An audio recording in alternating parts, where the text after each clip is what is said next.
Hello everyone and welcome back to another video. It's been a little while since I last did a book recommendations video, so today I have roughly 20 books I want to recommend, all of them vibey, atmospheric, beautifully written, speculative lit books. Now before we jump into the book recommendations, I did want to give a bit of a definition around speculative literature because a lot of people have different interpretations of it. So to me and to most people, I'm pretty sure speculative literature is an umbrella term for basically anything that isn't realistic fiction. So it includes science fiction, fantasy, magical realism, anything a little bit weird and wacky, not of the real concrete world. So as I said, I have 20 books I want to recommend. Without further ado, let's jump into the video. We're going to be kicking this off with a bit of a cheeky one, which is my book, Theodora's Tea Shop. I felt like I needed to throw this in here because my novel, which is coming out next year in July 2026, is vibey, atmospheric, speculative. It is a secondary world fantasy. It's 1920s inspired. It's got lots of demons and spirits. It follows the story of a young woman whose name is Dot, who heads off to the city of Aliasta because she wants to learn magic, and she heads off to the magical city where she finds this bold and charming witch whose name is Theodora, who puts on this amazing facade of having everything being very put together, but ultimately has a lot of dark secrets. There's a Byronic magician named Leo, a house spirit named Bellchamber, there's a demon who owns a department store, there's witches, there's so many fun things in this book. This is my heart book. I've spent many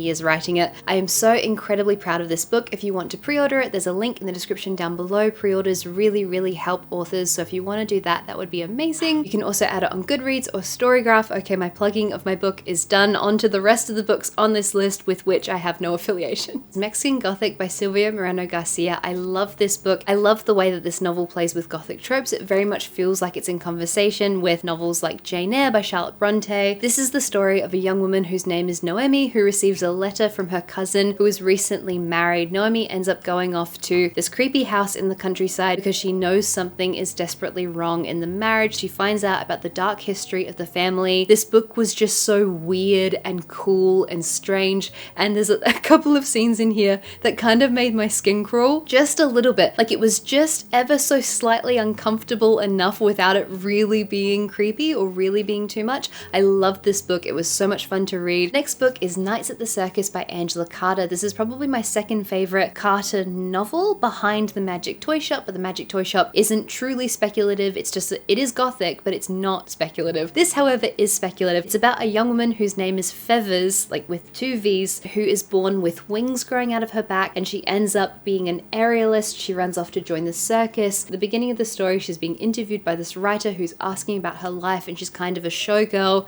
and she speaks about the act of performance, and the plot is a bit windy and strange and goes all over the place. There are kind of gothic side quests that Feathers goes off on at certain points. The writing is absolutely beautiful. It's a bit of a slower read, think longer sentences, very descriptive. Next one is Local Heavens by K.M. Fajardo. Now this book just came out and it is a cyberpunk Gatsby retelling. I was really lucky because Chris actually sent me this book, so this is an ARC copy of the book. I really loved it. I loved the way that Chris tackled these characters. The setting was so cool. The kind of dystopian, futuristic, cyberpunk setting where there's robots everywhere and big tech is a massive part of this story. The book is set in 2075 New York and follows a Filipino, Nick Carraway. I'll read the little blurb. It says, a corporate hacker, an elusive billionaire, a society trying to survive the American nightmare, which is a beautiful way to describe it. The fact that it's still told with a 1920s inspired voice and 1920s dialogue, I thought this book was brilliantly done and I really enjoyed it, and I definitely recommend you checking it out. Also, Chris has a YouTube channel, so I will link that in the description down below if you want to hear more about her writing and her journey. The next book is 100 Years of Solitude by Gabriel Garcia Marquez, translated from the Spanish by Gregory Rabasa. This is a magical realism novel that follows the story of the Buendia family over roughly 100 years in this small town in Colombia. I loved getting to see this family and the town, the wonderful things that happen, the horrible things that happen, the ghosts, the way the speculative elements interact with everything. It was ever so gently confusing because every man in the family is either called Jose Arcadio or Aureliano. So there is a family tree at the beginning of this edition of the book. I also ended up writing my own family tree with notes so that I could remember who everyone was, which I do recommend while reading this book. Literally having a piece of paper. Maybe you'll be a lot better at this information sticking in your head than I was, but in order to really understand everything properly, I had to write it down and be like, this Jose Arcadio did this and this, and that Jose Arcadio did that and that. I think this is such an incredibly special story. It was so influential to magical magical realism in Latin America. Thoroughly recommend it. Some people do benefit from looking up content warnings for this book. Actually, while we're on the topic, just as a precursor, feel free to look up content warnings for any of the books I recommend, especially on this list. Especially if it's anything to do with Murakami. There will be a Murakami book later. Next book is Junie by Erin Crosby Eckstein. This book came out at the beginning of the year, and it follows the titular character of Junie, who is a slave in the antebellum South of the US, right before the Civil War. Junie is this beautiful, introspective teenage girl who ends up being visited by her sister's ghost. Her sister died under tragic circumstances. Junie is also really, really close to the daughter of the family which owns her. Even though this time in history is so tragic and awful, Erin handled it absolutely beautifully. I loved this story. I loved the characters. I particularly loved Junie. I loved the light and shade to her character. I loved the nuance. I loved that she had hopes and dreams. She loved to read. There's this big theme in the novel which I won't spoil because it was so special, where Junie loves all of the British poets and she's read and memorized their poetry, and so it juxtaposes Junie's experiences with these other experiences of privilege. But this is definitely one of my favorite books of the year so far. The next book is Our Wives Under the Sea by Julia Armfield. This was my second favorite book last year, although it was very close to being my favorite book, and honestly it was a bit of a coin toss between this and Orbital. The book is told from two different perspectives: the perspective of Leah, who is a submariner who goes off on an expedition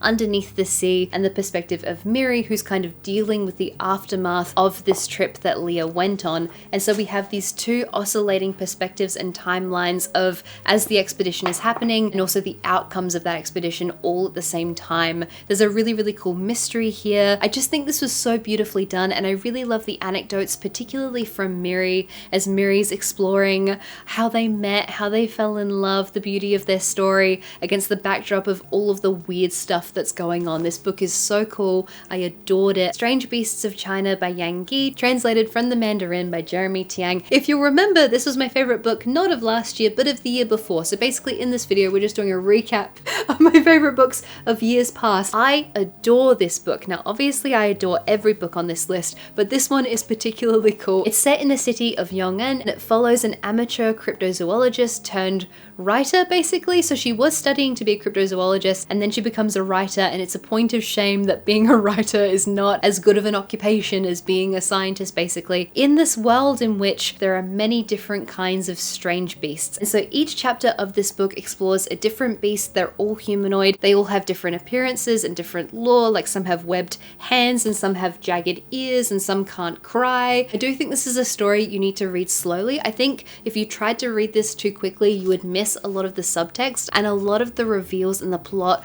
come through the subtext of this story. The next book is Piranesi by Susanna Clarke. Would this be a book recommendation from me if it didn't feature a Susanna Clarke story? Basically, just assume every book recommendation I'm gonna find a way to shoehorn in either this book, Jonathan Strange, or The Ladies of Grey Seduce. Piranesi is the story of a man who lives in a house that contains the ocean. The house is enormous and labyrinthine. There are all these decrepit statues, and in order to navigate the house, you have to pay attention to the tide so you don't get swept away. There are albatross flying through. It's one of the most beautiful and unique settings of a book I've ever read. This is an epistolary novel, and so it's told through the journal entries of the titular character of Piranesi. There's a very gentle dark academia vibe to this story. The imagery is beautiful. The storytelling is beautiful. This is a really, really special and remarkable book, and I adore it so much. The Forest Brims Over by Maru Ayase, translated from the Japanese by Hayden Trowell. I picked this book up on a whim during our last trip to Japan just because I thought the cover looked pretty. I read the first page and I thought it sounded cool, and oh my god, I'm so glad I picked this book up. It's very short, it's very weird, it has a lot of natural imagery, forest imagery. It's basically the story of this couple where the husband is a writer who has used his wife as a muse for his work, where he's written about her personal stories and kind of used her up, and in order to get back at him, she eats a bunch of seeds and she starts turning into a forest. I loved the characterization, I loved the themes here, I loved the way it explored marriage dynamics in Japan, the way that wives are often undervalued. I just thought the book was beautifully done and so weird, had such cool imagery to it. It's also very, very short too, so a nice snappy, quick read, but just beautifully done. To juxtapose the shortness of that last one, we have The Wind-Up Bird Chronicle by Haruki Murakami. As I said,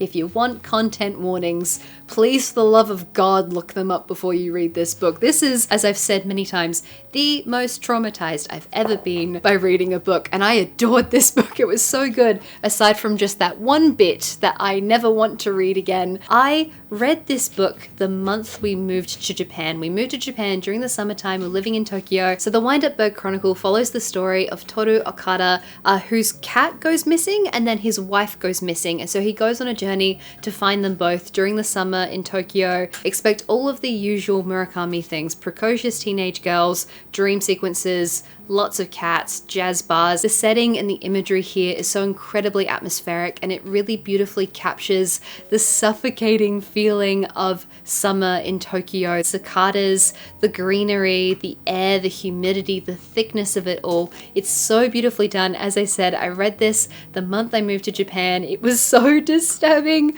because there are parts of this book that are just really uncomfortable and horrible, but this book just left such an impression on me. I adore this book. It's going to be many years before I read it again, so tread carefully. Just because it's huge, it takes forever, and as I said, there are parts of this that are fairly disturbing, but if I haven't talked you out of it, go ahead and read it. It's a beautiful book.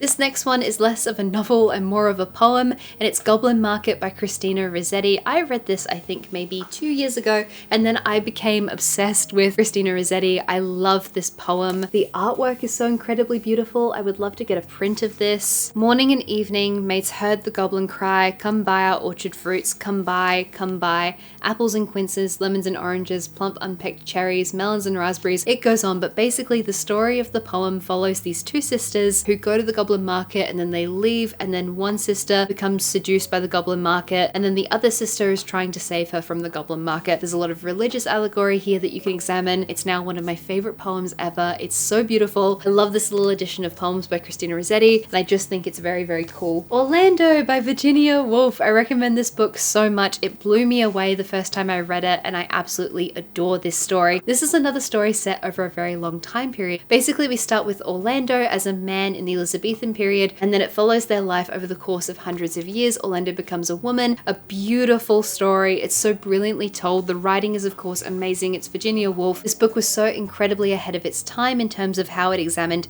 gender. It's also a love letter from Virginia Woolf to Vida Sackville West, who inspired the character of Orlando. I'm desperately, desperately due to reread it. We have another short Japanese book for this list. This is The Emissary by Yoko Tawada, translated from the Japanese by Margaret Mitsutani. And this is a futuristic dystopian book about a world in which Japan has closed its borders. So if you know anything about Japanese history, there was a period, I think, of about 250 years where Japan shut its borders to everyone, and then at the beginning of the Meiji period, the Meiji Restoration, Japan opened its borders back up, and finally in like the 1850s, I believe, the port of Yokohama opened up, and then suddenly Japan had trade. But for many, many years, Japan was closed off to the rest of the world, and so I think this is kind of inspired by that. And so if Japan, for some reason, closes its borders and starts getting rid of anything foreign, so they get rid of like all of the katakana words, and so in Japanese, if you have like my name, for example, would be written in katakana, or like the word banana, which is an English word. I thought it was a little bit forlorn in this world. The children are growing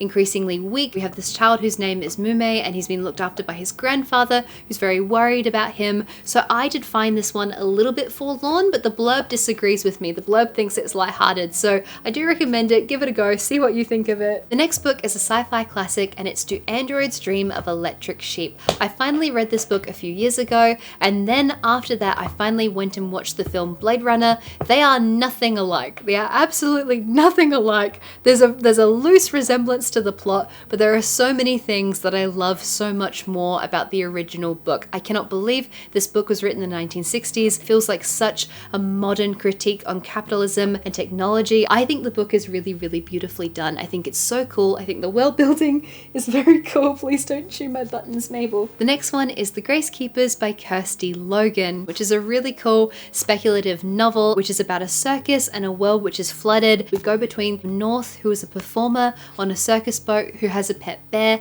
and Kalanish, who is a grace keeper, who's effectively, basically an undertaker, because if you die at this sorry, there's a puppy. Mabel loves to chew the buttons on this cardigan. One of the buttons is already chewed. I need to mend it, so don't mind me. Mabel, go to bed. Go to bed. Go to bed. Yuski. Yeah. But yeah, Kalanish is basically an undertaker because in this world, if you die, you have to be buried at sea. And so there's all of these rites that have to happen with the Graces. And we go between these two perspectives. It's such a beautiful, slow, thoughtful story with just really amazing world building, really, really cool characters. The images of this book just really stick in my brain. I think this is such a special story. The next one is Lonely Castle in the Mirror by Mizuki Tsujimura, translated from the Japanese by Philip Gabriel. This is a young adult story that has a very sort of fairy tale, Alice in Wonderland-esque vibe. It's a story about these teenagers who are going through various hardships who then wake up with their mirror shining, and behind the mirror they find a magical world. I thought this was a really beautiful, heartfelt story. I loved the voice. I've not read very many Japanese YA stories because not that many get translated, so I thought this was really special. I love this book. I love the fairy tale vibe. I love the emotional depth. I love the themes of the story. I thought it was brilliantly done. Second to last book, and another YA, is House of Hollow by Crystal Sutherland. This is one of my favorite YAs I've read in a really, really long time. It's kind of gothic, it's kind of creepy. There's a lot of really beautiful natural imagery here. It's the story of Iris Hollow and her two older sisters. When they're children, they disappear in, I believe it's Edinburgh in Scotland, and no one knows why and no one can explain why, and they come back without their memories, and the girls are just a little bit strange. The story kicks off when Iris is in high school, haunted by her strange eldritch past. And the final book I wanted to speak about today is Blood in the Mist by Hope Mirrlees, which is a pre-Tolkienian fantasy story from the 1920s, which I absolutely adore. The book was originally published in 1926, and it's the story of this town which is kind of on the border of fairyland, and we follow the main character whose name is Nathaniel Chanticleer. He had this moment when he was quite young, I believe a teenager, where he heard this note, this indelible like musical note which was of the fairy world. It's kind of followed him along his whole life. One day his daughter disappears, presumably into fairyland, and so Nathaniel, who is this melancholy, meek kind of man, has to go off and do something about all of this. This story is beautifully told. It's so unique. As I said, it's a pre-Tolkienian fantasy. We don't have that many of those. I'm still currently reading The King of Elfland's Daughter by Lord Dunsany, which is another really famous early 1900s fantasy story. The storytelling in here is lovely. The prose are lovely. I cannot recommend this enough. I think it's so cool. I hope you guys enjoyed this video. It's been ages since I filmed a book recommendations video, so I had a lot of fun filming this, and I hope that you like it. I hope you guys don't mind me cheekily plugging Theodora's Tea Shop as the first book. Please feel free to go ahead and pre-order it, and if you can't pre-order it, add it on Goodreads or Storygraph. Before I go, I also wanted to say a massive thank you to everyone over on Patreon, because without Patreon, I would not be able to make these videos. Over there, we have a bunch of bonus content, bonus videos. We have a Discord server. If you want to check out Patreon, there's a link in the description down below. Take care, everyone, and I will see you next time. Bye-bye.